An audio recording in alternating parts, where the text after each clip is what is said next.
Hi, this is Teresa McDowell with my special education interviews for EDL 853. My first questions were regarding the child find procedures and in specific what they did to make the public aware, what tools they used. My first one I want to look at is the principal. The principal said we use a census to help identify any kids within our district that have needs. He did focus on once they reach school enrollment, that's when we really identify them, and we do that with mailings from the school to enroll their kids and pamphlets. He did also mention that the metro areas work with hospitals to identify them even at birth. He talked more about we offer services and follow them till they're 21.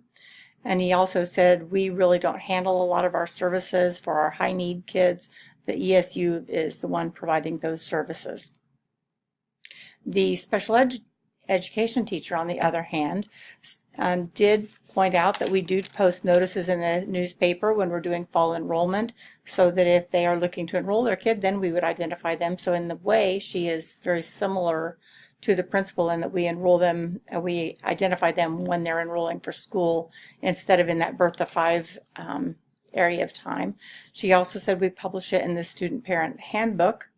Other things she told me about the child find procedures would include that, well, she knows that it's required, and it's required to evaluate and follow up with everybody, and we need to look for kids. She also did mention, though, that we do this, we follow up more, like when kids are being truant, we have to follow up and identify them in that way and investigate what's going on in that way. Or if they're falling behind in coursework and just not doing as well, then we take steps to identify as well. The paraprofessional, on the other hand, she didn't really know about anything we did. She said, and that was her statement, I don't know what we do. She said, I don't think they do anything until they are enrolled in school. And then she did tell me that we do offer different programs such as SPED and Gifted. And really that was kind of her extent of knowledge. Her other comment that she made during this part of the interview was that we don't pay very much attention to the gifted kids in our program. We basically just use them to help the struggling kids and offer them as kind of like a free tutor to the struggling kids. And that frustrated her. She did then later comment that she said, well, the Head Start does identify kids. So she was aware of some. Another frustration of hers was she said the kids are not enrolling in kindergarten ready.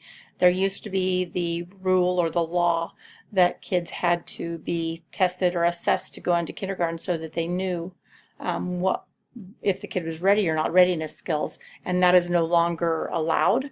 And then they've also changed the enrollment date. They have to be 5 by 7/31, except for they have an exception in Nebraska that they can test in to kindergarten if they test so high on a assessment. Even at 4, they are still allowed to enroll in school. So that's what I have for the public awareness tools. With the child find procedures, our screening practices and our early identification measures, the principal said, well, the representatives at the ESU, which is our service unit, and the district meet together and they discuss our options. And then they use a cost analysis to see what services we can offer, whether it be at the school or through the ESU, and where to place them.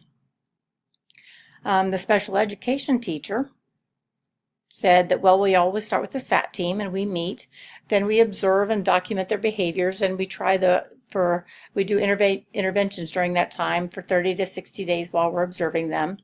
After those interventions, if those interventions have not been successful, then they're referred to SPED for testing to qualify for the program. Otherwise, if the parent requests they be tested or requests they be assessed, then all of this is ignored and they're immediately tested. She also stated, well, I don't work with that because she works middle and high school levels. So she didn't actually work with the early intervention and early identification measures very much. And the para stated really that the Head Start is the one who does the early identification measure. She didn't see that our school was doing much. And again, she talked about They don't test to enter kindergarten anymore, so many are missed, and she was frustrated that many are entering school not ready for the academic requirements. There are challenges for the role. First, my principal, the first word out of his mouth, and he was very energetic in that response. How's that? He said discipline, and then the rules governing the discipline. And he discussed the limits to discipline, say the 10 days of suspension, it doesn't matter what their behavior was. And then also the difficulty explaining to other parents why their kid might be suspended versus a kid in a SPED program is not suspended, even though they had very similar behaviors. Explaining that while still maintaining confidentiality was a very difficult thing for him to handle. The special education teacher more talked about the NCLB expectations and their expectations on regular ed teachers. Some of the things she talked about was the NCLB, their expectations are constantly expecting the same output as the regular ed students, and sometimes that's just not possible.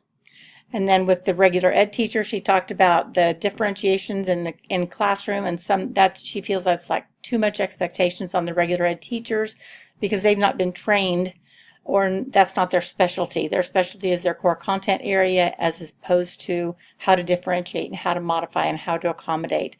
So she feels like it's too much expectations for the regular ed teacher.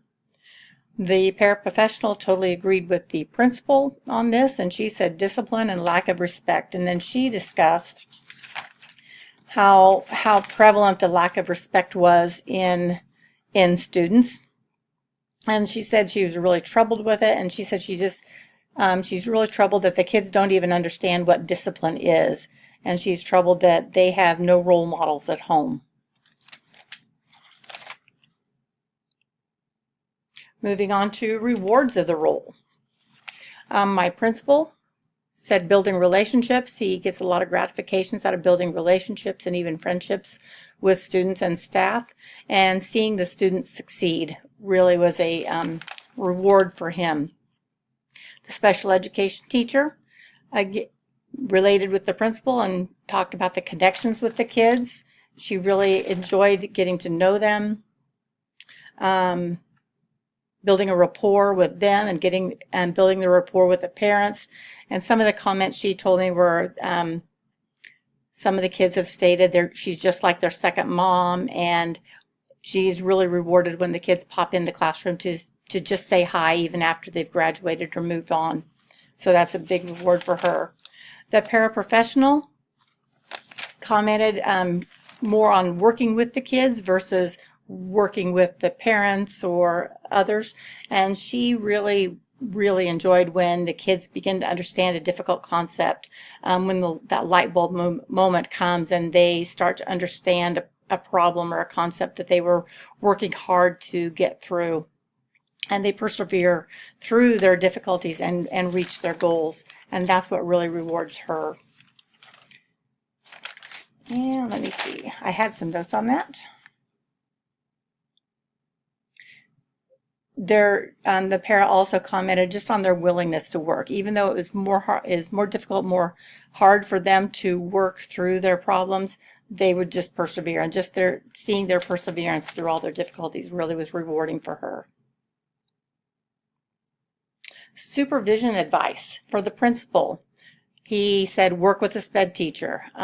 He said you need to meet with her at least once a week, and know what's going on in that program, and to follow the chain of command. His chain of command is he monitors the SPED teacher and gives her his list of expectations, and then wants the SPED teacher in turn to supervise the regular ed teachers and make sure, and she is responsible then, or he is responsible for making sure the staff are following all of the IEP regulations and all of the accommodations and modifications that are written into the IEP.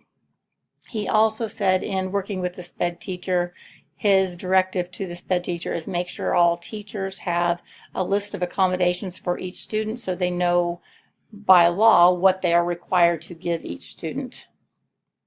The SPED teacher said her supervision advice would be, her first thing was to be consistent and be straightforward. Say what you mean and mean what you say instead of being wishy-washy. And her second piece of supervision advice was to be in those IEP meetings so you know exactly what is being said, so you know what the parents' concerns are, so that you hear what the teachers are saying about what they are doing to help these kids succeed. The paraprofessional, more focused on the whole role, and she was talking about working together, collaboration, seeing everything as a team, and just to increase communication. I could tell she was very frustrated, and she was very frustrated with the lack of communication to the paras.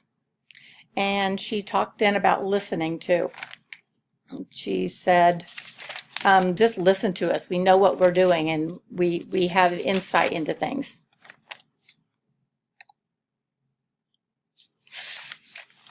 Working with the parents, the principal said, make sure you get to know them as well as their kids and talk to them, build those relationships. That was his advice, to work with parents. And the special education teacher said, make sure you have good communication. And again, she reinforced what the principal said on building relationships. But she went further and said, don't have judgment. Withhold your judgment. Some of these kids come from very hard situations and broken homes, and they're not going to succeed if you are judgmental with the family or with the child themselves. Be positive. These kids may not be for your college material, but be positive with what they can achieve in their life and focus on what they can do and not what they can't do. The paraprofessional, again, was her words were open communication, communicate, talk with them. And she commented, well, I know most of them because I've lived here for so long. So she said, I have a good relationship with them and I talk to them whenever I see them. And she said, listen to them. They'll tell you what their concerns are, and they'll tell you how they would like to see them fixed. That's kind of what sums it up. So communication and relationships were a theme with all three of them. Working with the regular ed teachers. The principal, again, reiterated his chain of command and making sure to follow that and making sure to enforce that. And he said, set your expectations and then hold people accountable. And then the last final thing he said was to make sure they have the tools. And with the tools, he was referring again to the list of accommodations and modifications not listed on the IEP. He was very firm in believing that all the teachers need to have that at their disposal for legal reasons, as well as just for the good of the child so they can succeed. The special education teacher focused more on having meetings with the teachers. We have the meetings whenever they have the IEP, but she also has meetings whenever there's a concern about how a child's doing in a class. And then she also said, I have an open door policy. Whenever you have a concern about how a child's doing, she wants you to pop in and talk to her about it. And she's very open, and that was her whole demeanor, was come talk to me whenever there is a concern. And she wanted to reinforce, don't just come talk to me when there's an IEP meeting, but come talk to me whenever there is a need. The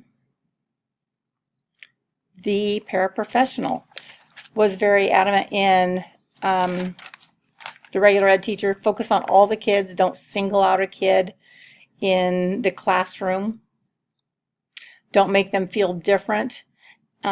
Make sure they get the skills to prepare them for their future. Their future may look different than some other people, but make sure to prepare them for their future.